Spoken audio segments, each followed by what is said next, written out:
Je m'appelle Chloé Martin. J'ai 36 ans et je vis dans ce que beaucoup considéreraient comme un petit coin de paradis, une jolie maison de campagne située dans un quartier tranquille aux alentours d'Aix-en-Provence, en Provence. Les murs de pierre ocre, les volets bleu lavande, le chant incessant des cigales en été vu de l'extérieur, ma vie ressemblait à une carte postale, une image de calme et de stabilité inébranlable. J'avais un emploi stable, une maison impeccablement tenue, et un mariage qui durait depuis 8 ans. Mais c'est précisément la nuit où tout s'est effondré que j'ai appris une leçon brutale, les apparences sont aussi fragiles que du verre soufflé. Ce jour-là était censé être important. C'était un 12e juin, notre anniversaire de mariage. C'était aussi l'anniversaire de mon mari, Lucas Dubois. 8 années passées ensemble, et j'avais encore la naïveté de croire que des dates comme celle-ci portaient un poids, une signification sacrée. J'avais quitté le travail plus tôt cet après-midi-là, l'air chaud de la Provence vibrant sur l'asphalte alors que je traversais la ville. Je m'étais rendu chez un caviste réputé pour acheter son vin rouge préféré, un cru corsé de la vallée du Rhône qu'il affectionnait particulièrement. Ensuite, j'avais fait un détour par une boucherie artisanale pour récupérer des travers de porc marinés. Même si je n'avais jamais eu une confiance absolue en mes talents culinaires, je voulais que l'effort parle pour moi, que chaque geste en cuisine soit une déclaration silencieuse de mon dévouement. De retour à la maison, j'avais dressé la table avec une minutie obsessionnelle. La nappe blanche, repassée à la perfection, capturait la lumière dorée de la fin d'après-midi. J'avais disposé des bougies, et accroché de douces guirlandes lumineuses le long de la balustrade du balcon qui donnait sur le jardin. Un petit gâteau personnalisé attendait dans le réfrigérateur, portant un message simple tracé au glaçage, « Joyeux anniversaire et joyeux anniversaire de nous ». Rien de dramatique, rien d'exubérant, juste une honnêteté brute. Lorsque le soir a commencé à tomber, j'étais prête. J'avais enfilé une robe que Lucas m'avait dit aimer, autrefois, dans une autre vie. J'ai consulté mon téléphone. Rien. L'écran restait noir. La soirée a avancé, lente et impitoyable. J'ai allumé les bougies, regardant la mèche prendre feu et la flamme danser doucement. Plus tard, j'ai envoyé un court message pour dire que je l'attendais. Aucune réponse. Le silence de la maison de campagne, d'ordinaire apaisant, devenait oppressant. J'ai appelé. La tonalité a sonné dans le vide jusqu'à la messagerie. Ce n'est que bien plus tard, alors que la nuit était totalement installée, qu'un email est arrivé. Une phrase lapidaire, sans âme, urgence gros client. Je reste au bureau. On se rattrapera plus tard. Pas d'excuses. Pas de vœux d'anniversaire. Pas d'explication. Les bougies avaient déjà fondu, ne laissant que des flaques de cire durcie sur les bougeoirs. La pièce sentait faiblement la fumée de bougies éteintes et la nourriture intouchée qui refroidissait lentement. Je suis resté debout, tenant une serviette pliée que j'avais préparée pour lui. Je n'ai pas pleuré. Pas à ce moment-là. Mais quelque chose à l'intérieur de ma poitrine s'est déplacé, un glissement tectonique silencieux mais permanent. Cette nuit-là, j'ai rangé la nourriture dans des boîtes hermétiques, j'ai éteint les lumières, et j'ai tout démonté, seul. Je suis allé me coucher dans cette même robe, et alors que je fixais le plafond, scrutant les ombres projetées par les volets, j'ai compris une chose fondamentale. Ce n'était pas juste une soirée tardive au bureau. C'était le début de la fin. Vu de l'extérieur, Lucas Dubois avait l'air du genre d'homme que les gens admirent. Il était confiant, toujours bien habillé, d'un calme olympien. Il travaillait comme chef d'équipe commerciale pour une agence immobilière de prestige et parlait avec ce genre de certitude qui pousse les gens à lui faire confiance instantanément. Lorsque nous assistions à des événements ensemble, j'entendais souvent le même commentaire envieux, « Tu as tellement de chance ». Ce qu'il ne voyait pas, c'était à quel point notre mariage était devenu silencieux, vide de substance. Lucas rentrait rarement avant la nuit tombée. Quand il était là, il desserrait sa cravate, jetait un coup d'œil distrait à son téléphone et disait qu'il avait déjà mangé.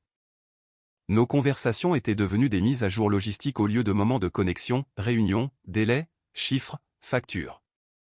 J'avais appris à ne pas demander comment s'était passée sa journée, car la réponse était invariablement la même, longue. Je travaillais à temps plein moi aussi. Je faisais du support comptable pour un fournisseur médical, rien de glamour, mais c'était un travail stable et nécessaire. Je payais ma part. Je nettoyais. Je cuisinais quand je le pouvais. J'ajustais mon emploi du temps autour du sien, comme une satellite orbitant autour d'une planète indifférente. Quelque part en chemin, mes besoins avaient été discrètement effacés de la relation, édités comme des scènes coupées d'un film. Il y avait eu des nuits où je m'asseyais seul avec un dîner qui refroidissait, me convainquant que c'était normal. Que les mariages d'adultes ressemblaient à cela. Que l'amour mûrissait en silence. Je me racontais que Lucas montrait son affection d'autres manières. En payant les factures. En planifiant des vacances qui se concrétisaient rarement. En laissant des notes griffonnées disant « Occupé mais je pense à toi ». Mais penser à quelqu'un n'est pas la même chose que d'être présent pour lui. Quand j'essayais de parler de cette distance qui se creusait entre nous, Lucas soupirait et disait que je réfléchissais trop. Que le travail était stressant. Que les vraies épouses comprenaient le sacrifice. Finalement, j'avais arrêté d'en parler. Non pas parce que ça ne faisait plus mal, mais parce que j'étais fatigué d'être la seule à remarquer les dégâts. La vérité, c'est que notre mariage ne s'est pas effondré en une nuit. Il s'est érodé lentement, comme l'eau usant la pierre des fontaines d'Aix, calme, persistante, presque invisible. Ce dîner d'anniversaire n'était pas la première fois que j'attendais Lucas. C'était juste la première fois que j'arrêtais enfin de me mentir sur ce que cette attente signifiait. Le lendemain matin, je me suis réveillé aux aurores et je suis allé travailler comme si de rien n'était. J'ai pris ma douche. Je me suis habillé. J'ai bu mon café debout au comptoir de la cuisine. Je me disais que Lucas était juste submergé et que nous parlerions quand les choses se calmeraient. C'était l'habitude dans laquelle je m'étais entraîné. Retarder ses sentiments. Rester raisonnable. Être patiente. Mais à la mi-journée, je n'avais toujours pas de nouvelles de lui. Pas de message, pas d'appel en absence. J'ai essayé de composer son numéro à nouveau. Ça a sonné jusqu'à la messagerie. Quelque chose de serré s'est installé dans ma poitrine. Pas encore de la panique, juste un malaise silencieux, une intuition que je ne pouvais pas expliquer. Pendant ma pause déjeuner, je me suis isolé dans un couloir vide et j'ai appelé son bureau. Je n'avais jamais fait ça auparavant. Lucas n'aimait pas les appels personnels au travail. Le téléphone a sonné 2 fois avant qu'une réceptionniste ne réponde. J'ai demandé à lui parler. Il y a eu une pause, juste assez longue pour sembler anormale. « Oh » dit-elle lentement. « Lucas ne travaille plus ici. Il a démissionné il y a 3 jours. » Je n'ai pas compris au début. Je lui ai demandé de répéter. Elle s'est éclaircie la voix et a redit la même chose. Il avait remis sa démission. Il n'avait laissé aucune coordonnée pour le joindre. Je suis resté là, tenant mon téléphone, tandis que des collègues passaient devant moi. 3 jours. Cela signifiait qu'il avait déjà démissionné avant notre anniversaire, avant le dîner, avant l'email concernant une urgence client. Mes pensées ont couru en arrière, rembobinant le film des dernières semaines. Les rentrées tardives, les réponses vagues, la façon dont il évitait mon regard récemment. Tout s'est réarrangé en une nouvelle image. Claire, impitoyable. Ce n'était pas à cause du travail. Il n'y avait pas d'urgence. Il n'y avait pas de bureau qui le retenait tard. Lucas partait, et j'étais la dernière personne qu'il avait prévu d'informer. J'ai remercié la réceptionniste sans savoir pourquoi et j'ai raccroché. Mes mains tremblaient maintenant. Le malaise s'était transformé en certitude. Ce qui m'attendait à la maison n'était pas une conversation. C'était une fin. Pour la première fois en 8 ans, je n'ai pas essayé d'adoucir la vérité. Je n'ai pas cherché d'excuses pour lui. Je n'ai pas cherché de raison pour rester calme. Je savais, tout simplement. Au moment où j'ai pointé pour quitter le travail, mon cœur se préparait déjà. Le trajet du retour m'a semblé plus long que d'habitude. Chaque feu rouge s'étirait. Chaque virage semblait plus lourd. Je ne rentrais pas vers mon mariage. Je conduisais droit vers le moment où tout ce que je croyais sur ma vie allait m'être arraché. J'ai déverrouillé la porte de la maison peu après la fin de la journée de travail. Le silence à l'intérieur semblait plus lourd que d'habitude, une chape de plomb. Pas de télévision, pas de musique, pas de mouvement familier. Mes yeux se sont dirigés directement vers le meuble à chaussures près de l'entrée. La deuxième rangée était vide. Les chaussures en cuir marron de Lucas avaient disparu. J'ai appelé son nom une fois. Pas de réponse. J'ai marché vers la chambre avec un pas lent et régulier, comme si mon corps savait déjà ce qu'il allait trouver. La porte était entr'ouverte. À l'intérieur, Lucas se tenait près du lit avec une valise ouverte posée à plat sur le sol. Des vêtements étaient empilés autour de lui, un costume bleu marine, une chemise blanche fraîchement repassée, une cravate que je n'avais jamais vue auparavant. Sur la commode trônait une paire de chaussures neuves avec l'étiquette encore attachée. Il a levé les yeux quand il m'a vu. Son expression n'a pas changé.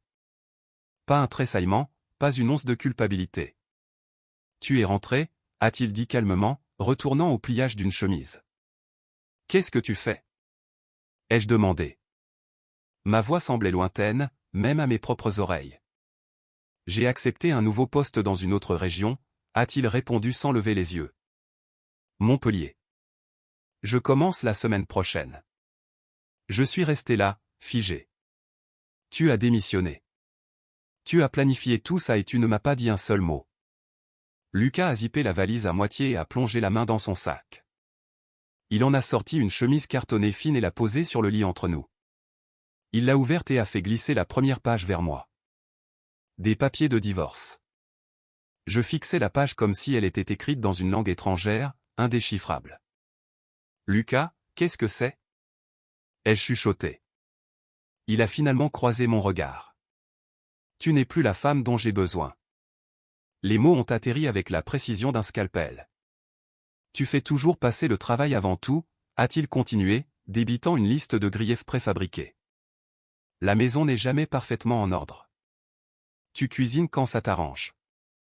Tu as arrêté d'essayer. » J'ai senti quelque chose se rompre dans ma poitrine, une digue qui cédait. « Je travaille à temps plein, tout comme toi. Je nettoie. Je planifie. J'attends après toi. Tu rentres tard et tu dis que tu as déjà mangé. J'essaie, et tu l'ignores. » Il a agité la main de manière dédaigneuse. « Ne transforme pas ça en une liste d'excuses. Une vraie épouse n'a pas besoin de rappel. » Un rire sec, amer, m'a échappé. « Alors maintenant, c'est de ma faute ?» Lucas a refermé la chemise cartonnée et s'est levé. « J'ai pris ma décision. Je te suggère de l'accepter avec dignité. » Il a soulevé la valise et est passé devant moi vers la porte, sans un regard en arrière. Pas d'excuses, pas d'explications, pas d'hésitation. La porte a cliqué en se fermant derrière lui. Je me suis laissé glisser au sol, serrant les papiers dans mes mains. La chambre semblait soudainement énorme et vide. À cet instant, j'ai compris quelque chose avec une clarté aveuglante. Ce n'était pas une dispute. Ce n'était pas une phase. Mon mariage était terminé bien avant que je sois autorisé à le savoir. Je suis resté sur le sol longtemps après que le bruit de son moteur se soit évanoui. La maison semblait étrangère maintenant, comme un lieu que j'empruntais seulement. Les papiers du divorce reposaient dans mes mains, mais je ne les ai pas ouverts à nouveau. Je savais déjà ce qu'ils disaient. Des noms, des dates, un langage juridique conçu pour effacer 8 ans avec des marges propres. Lucas n'a pas appelé cette nuit-là, ni le lendemain matin. 2 jours plus tard, mon téléphone a sonné alors que j'étais au travail. C'était l'agence de gestion locative. La femme au bout du fil parlait poliment, comme s'il s'agissait d'une demande de routine. « Madame Martin Dubois », a-t-elle dit, « nous avons reçu un avis de résiliation du bail. Le titulaire principal nous a informé qu'il ne vivait plus dans le logement. L'occupant restant est prié de libérer les lieux d'ici la fin du mois. » Pendant un moment, je n'ai pas pu parler. Je lui ai demandé de répéter. Elle l'a fait et a ajouté un détail supplémentaire. Il a laissé une note. Il a précisé que vous videriez les lieux et déménageriez avant la fin du contrat. Pas de discussion, pas d'avertissement, pas de message pour moi directement. Ce soir-là, je suis rentré et j'ai ouvert chaque tiroir, chaque placard. J'ai retrouvé les factures du canapé, de la table à manger, du réfrigérateur. Presque tout était à mon nom. Lucas n'avait pris que ses vêtements et quelques appareils personnels. Il avait laissé derrière lui la vie que nous avions construite comme si c'était un arrangement temporaire, un décor de théâtre. J'ai marché à travers les pièces lentement. Le balcon où j'avais accroché les lumières. La cuisine où des repas intouchés avaient attendu. La chambre qui sentait encore faiblement son eau de Cologne. C'est alors que quelque chose en moi a changé à nouveau, non pas avec de la douleur cette fois, mais avec de la lucidité. Lucas n'était pas parti parce qu'il était malheureux. Il était parti parce qu'il était plus facile de s'en aller que d'affronter ce qu'il était devenu. Cette nuit-là, j'ai placé les papiers du divorce sur la table et je ne les ai pas cachés. Ils sont restés là, bien en vue, non pas comme une menace, ni comme une blessure, mais comme la vérité. Et pour la première fois depuis longtemps, j'ai dormi sans attendre que quelqu'un rentre. Les papiers sont restés sur la table à manger pendant 3 jours. Je passais devant chaque matin avant le travail et chaque soir avant de me coucher. Je ne les évitais pas. Je ne cherchais pas non plus un stylo. Pas parce que j'espérais que Lucas reviendrait, mais parce que j'avais besoin de comprendre quelque chose d'abord. J'avais besoin de comprendre comment j'étais arrivé là sans remarquer le moment exact où j'avais disparu de mon propre mariage. J'ai rejoué les 8 dernières années lentement. Les compromis qui avaient commencé petits et étaient devenus la routine. La façon dont j'avais arrêté d'exprimer ma déception parce que cela semblait gênant. La façon dont j'avais appris à être reconnaissante pour le strict minimum. J'ai réalisé que j'avais géré le mariage de la même manière que je gérais les problèmes au travail, calmement, efficacement, seul. Il n'y avait pas eu de scène de trahison dramatique. Pas de cris, pas de méchant évident, juste un modèle constant de négligence que je continuais d'excuser parce que c'était plus facile que d'admettre que j'étais seul. Signer ces papiers signifiait accepter une vérité difficile. Je n'avais pas été abandonné du jour au lendemain. Je m'effaçais depuis des années. Lucas avait simplement fini ce que le silence avait déjà commencé. Le 3e soir, je me suis préparé à dîner et je me suis assise à la table face aux documents. J'ai lu chaque ligne attentivement. Je ne me suis pas précipité. Je n'ai pas pleuré. J'ai laissé la fatalité s'installer. Quand j'ai eu fini, j'ai remis les papiers dans la chemise et je les refermais. Pas encore, ai-je dit à voix haute à la pièce vide. Non pas parce que j'étais incertaine, mais parce que j'avais besoin d'un dernier moment pour me choisir moi-même avec une pleine conscience. Cette pause n'était pas de la faiblesse. C'était la dernière courtoisie que j'accordais à une vie que j'étais sur le point de laisser derrière moi. Le samedi soir, je suis resté devant le miroir plus longtemps que d'habitude, non pour impressionner qui que ce soit, mais juste pour m'assurer que je me reconnaissais encore. J'ai choisi une robe noire simple et j'ai tiré mes cheveux en arrière, proprement. Sans complication. Je me rendais à une réunion d'anciens élèves du lycée, 18 ans après le bac, dans une petite brasserie au centre-ville d'Aix-en-Provence. J'avais payé le billet des mois auparavant, à l'époque où je supposais que Lucas serait à mes côtés. J'ai failli ne pas y aller. Puis j'ai réalisé que rester à la maison ne ferait que prouver à quel point mon monde avait déjà rétréci. La salle était bruyante, bondée et pleine de visages familiers adoucis par le temps. J'ai erré près du fond jusqu'à ce que quelqu'un appelle mon nom. C'était Lucas Fournier. Il avait l'habitude de s'asseoir 2 rangs derrière moi en cours d'histoire. Il souriait comme si rien n'avait changé et m'a offert un verre. Nous avons parlé facilement. Il m'a dit qu'il était divorcé depuis 3 ans et qu'il élevait sa fille seule. Il n'y avait aucune amertume dans sa voix, juste de l'honnêteté. Quand il a demandé des nouvelles de mon mari, j'ai répondu simplement « Nous divorçons ». Pas de détails, pas d'excuses. Lucas Fournier a hoché la tête et a changé de sujet sans insister. J'ai senti quelque chose se desserrer dans ma poitrine. Pour la première fois depuis des semaines, je n'étais pas examiné ou prise en pitié. J'étais juste une personne dans une pièce ayant une conversation normale. En rentrant chez moi plus tard, fenêtre baissée, j'ai allumé la radio. Une vieille chanson passait, une que j'avais l'habitude de chanter doucement en nettoyant la maison seule. Les paroles résonnaient différemment maintenant, claires, inévitables. J'ai réalisé cette nuit-là que ma vie n'était pas finie. Elle avait simplement cessé de tourner autour de quelqu'un qui n'était jamais vraiment là. Une semaine après avoir soumis le divorce via mon avocat, mon téléphone a vibré tard dans la soirée. C'était un email de Lucas Dubois. L'objet contenait un seul mot, preuve. Je l'ai ouvert sans hésitation. Une photographie remplissait l'écran, un certificat de mariage. Son nom imprimé clairement, Lucas Dubois. En dessous, un autre nom, Chloé Moreau. Tamponné et daté en Occitanie. La date était un jour après que le tribunal ait finalisé notre divorce.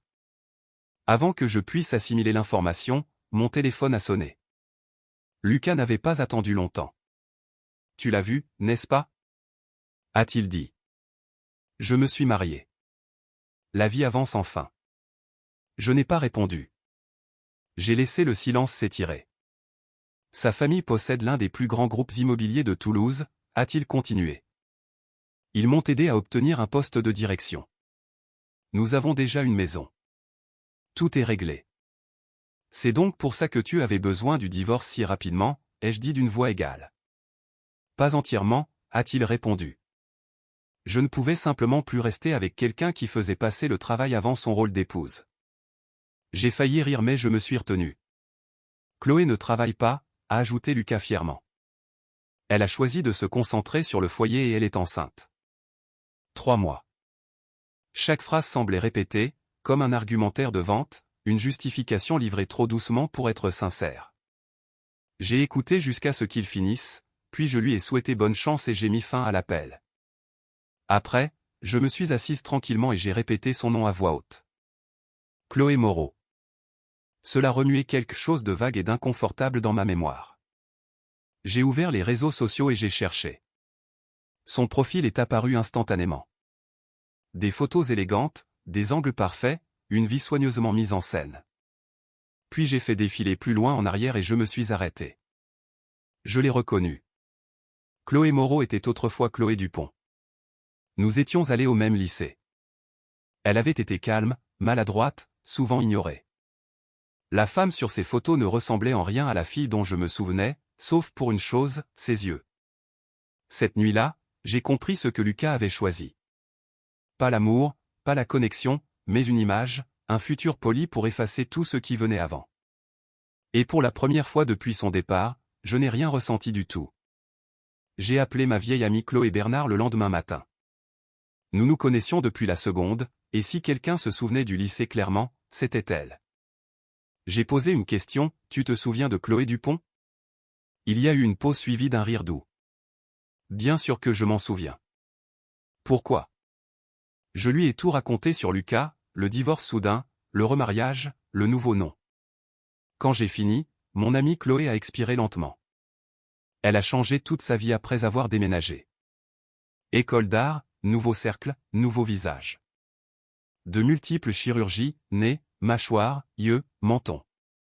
Les gens ont arrêté de l'appeler Chloé Dupont il y a des années. Cela expliquait le sentiment que je ne pouvais pas chasser. L'impression que quelque chose avait été soigneusement édité. Je me souvenais de Chloé Dupont à l'école. Elle s'asseyait près du fond, parlait rarement à moins qu'on ne lui adresse la parole. Elle évitait les miroirs et les appareils photo. Elle gardait la tête basse dans les couloirs, le genre de fille qui avait appris tôt que l'attention pouvait être cruelle. Maintenant, elle se tenait aux côtés de Lucas dans une robe blanche, souriant comme quelqu'un qui avait enfin gagné.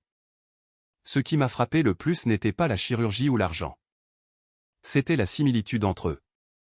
Lucas aussi avait effacé son passé. Il ne partageait jamais de vieilles photos, ne parlait jamais de ses amis de fac, avait insisté pour un petit mariage sans personne d'avant. À l'époque, j'appelais ça de la pudeur ou de la vie privée. Maintenant, je le voyais pour ce que c'était. De la honte. 2 personnes qui s'étaient réécrites s'étaient trouvées. Ils avaient construit une vie conçue pour paraître sans défaut de l'extérieur. Nouveau nom, nouveau rôle, nouveau pouvoir. Mais rien de construit sur un mirage ne reste solide longtemps.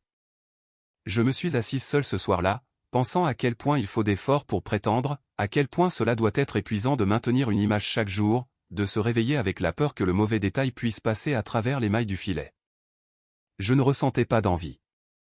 Je ne ressentais pas de colère. Je ressentais du soulagement. Parce que pendant qu'ils étaient occupés à cacher qui ils étaient, j'apprenais enfin à me tenir confortablement et exactement tel que j'étais. 2 semaines plus tard, un numéro inconnu est apparu sur mon téléphone. Je n'ai pas répondu au début. Puis ça a sonné encore et encore. Quelque chose m'a dit de décrocher. C'était Lucas Dubois. Chloé a accouché, a-t-il dit immédiatement. Une petite fille. J'ai attendu. Elle ne ressemble à aucun de nous deux, a-t-il continué. Sa voix était tendue maintenant, dépouillée de l'assurance que j'avais entendue auparavant. Je pensais que c'était juste un gonflement ou l'éclairage, mais j'ai fait un test ADN. Elle est bien de moi. Ce n'est pas la question. Alors quel est le problème? Ai-je demandé calmement. Elle ne veut pas tenir le bébé, Sophie. Enfin, Chloé. À chaque fois qu'elle regarde son visage, elle se détourne. Hier, sa mère a dû prendre le bébé des mains de l'infirmière parce que ma femme refusait. Je ne comprends pas. Je me suis penché en arrière dans ma chaise et j'ai fermé les yeux. Je ne ressentais aucune satisfaction, aucun sentiment de justice, seulement une lourdeur tranquille pour un enfant qui était entré dans le monde en portant déjà la déception de quelqu'un d'autre. « Tu te souviens de ton album de fin d'année du lycée ?» ai-je demandé. Il y a eu un silence au bout du fil. Je l'ai trouvé en nettoyant la maison, ai-je continué. Tu m'avais demandé de ne pas toucher à ce tiroir, mais je l'ai fait. J'ai vu les photos, Lucas. Les cheveux bouclés, les dents de travers, l'acné. Tu n'étais pas laid, tu étais humain.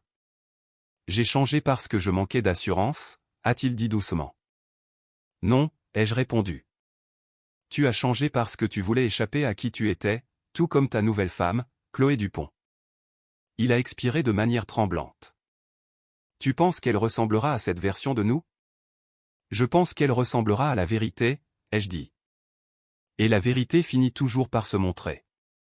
Une autre pause. Je n'ai aucune idée de quoi faire, a-t-il chuchoté. Cette fois, j'ai parlé doucement. Aime-la quand même. Ne la punis pas pour porter ce que tu as essayé d'effacer. Il a commencé à dire quelque chose d'autre, mais je l'ai arrêté.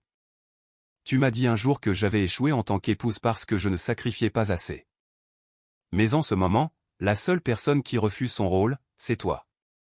J'ai mis fin à l'appel et j'ai bloqué le numéro. Pas par colère, mais par finalité. Cette nuit-là, j'ai compris quelque chose clairement. J'étais parti avant que les dégâts ne m'atteignent. Mais cet enfant grandirait à l'intérieur. Et pour la première fois, je me suis senti reconnaissante que ma vie n'appartienne plus à des gens qui ne pouvaient pas se regarder en face. Près d'une année s'est écoulée sans que je prononce le nom de Lucas Dubois à voix haute.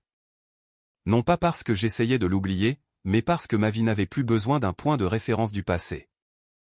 J'ai déménagé dans un petit appartement à Grenoble, à 10 minutes de mon nouveau bureau. Il avait un balcon étroit et assez de soleil pour faire pousser des herbes aromatiques dans des pots dépareillés. Les matins sont devenus calmes d'une bonne manière. Je me réveillais tôt, je faisais du café, et je m'asseyais près de la fenêtre sans me presser. J'ai réduit mes heures de travail et j'ai arrêté de mesurer ma valeur à l'aune de mon épuisement. Je me suis inscrite à un cours d'art le week-end, quelque chose que j'avais toujours reporté parce que ça ne rentrait pas dans l'emploi du temps de quelqu'un d'autre. J'ai renoué avec des amis, certains anciens, certains nouveaux. Lucas Fournier et moi avons passé du temps ensemble sans étiquette ni pression. Nous marchions, parlions, et partagions le silence confortablement. Rien n'avait besoin d'être prouvé. Un après-midi, j'ai croisé mon ami Chloé Bernard dans une librairie d'occasion. Elle a mentionné Lucas Dubois sans drame. Il avait déjà des problèmes à nouveau. Une autre liaison. Un mariage qui se délitait aussi vite qu'il s'était formé. J'ai écouté sans réaction. Je ne ressentais aucun triomphe, seulement de la distance. Je suis rentré chez moi ce jour-là, je me suis arrêté dans une boulangerie et j'ai acheté un croissant au beurre. Je l'ai mangé lentement sur un banc public, regardant la lumière changer à travers les arbres, avec les montagnes de Grenoble en toile de fond. Ma vie était simple maintenant. Pas de chaos, pas d'image à maintenir. Et pour la première fois depuis des années, la simplicité ressemblait à la liberté. Les gens demandent souvent si j'ai pardonné à Lucas. Je souris généralement et je leur dis que je n'en ai pas eu besoin. Le pardon implique une dette. Ce que j'ai choisi, c'est la libération. Je n'ai pas reconstruit ma vie pour prouver quoi que ce soit. Je l'ai reconstruite parce que rester aurait signifié m'effacer morceau par morceau. Partir n'était pas dramatique. C'était délibéré. Certaines personnes chassent la réinvention à travers le pouvoir, le statut ou la beauté. D'autres la trouvent à travers l'honnêteté.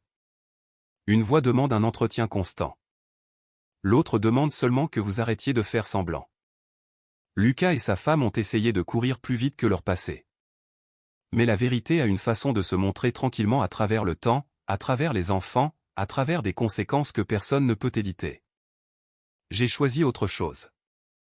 J'ai choisi la clarté, la paix, et une vie qui ne nécessite aucune explication.